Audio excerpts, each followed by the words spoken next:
the technician, the manager, and the visionary. So you got the doers, and then the manager who's managing the 3 technicians. So I teach them how to go into that role right away. I tell them, I don't want you doing cleaning. I don't want you doing maintenance. I don't want you doing communication, because if you do, now you're operating from like an employee mindset. And I want you to start thinking leverage. I want you to start thinking, how can I work on the business, not in the business?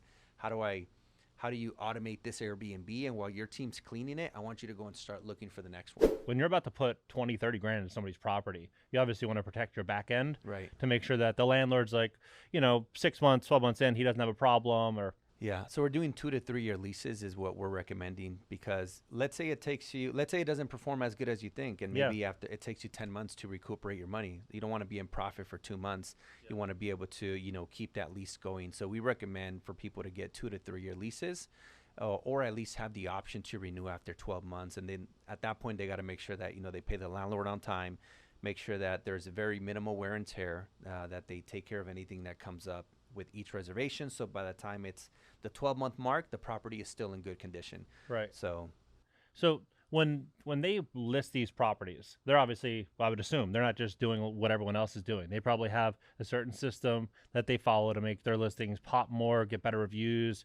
I don't know if they do like virtual tours, but I would imagine to have that type of success making, $700 grand a year, that they probably have some type of system. I always tell my students and just everybody on social media, like, people stay at Airbnbs for 2 reasons. One, like, I'm here actually at a conference this week in Miami, and I'm staying at a hotel because I was closer than any of the Airbnbs. Yeah. Proximity is power.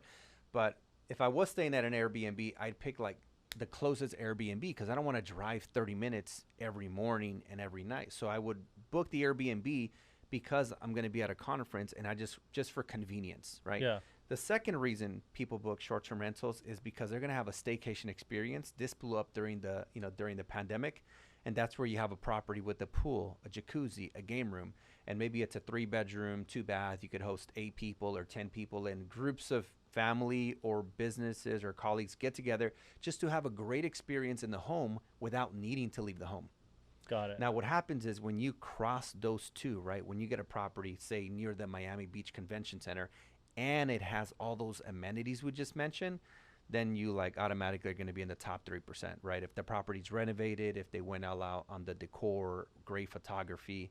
So we always tell our students, like, go for the better property, because in the end, it's always going to make more sense.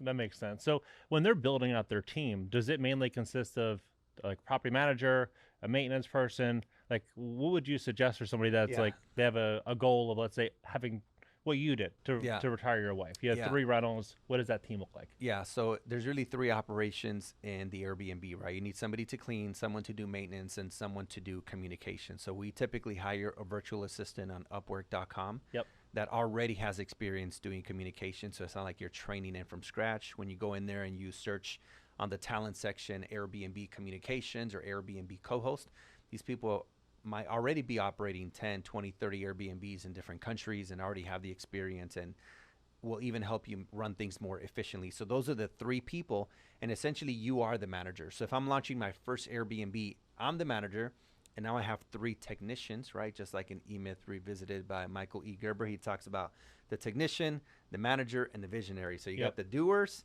and then the manager who's managing the 3 technicians. So I teach them how to go into that role right away.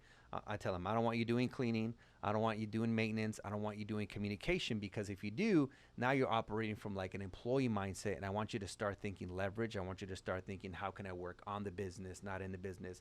How do you automate this Airbnb? And while your team's cleaning it, I want you to go and start looking for the next one. Yeah. So they go into that role. Once they have 5 to 7 Airbnbs, then they bring an in-house manager, not a third-party company, an in-house manager that they could pay like a flat fee. Because if you bring in a third-party company, they're going to eat all your cash flow. Like, a lot of times our net profit is like 30%. And if you pay them 30%, then now you're working for free.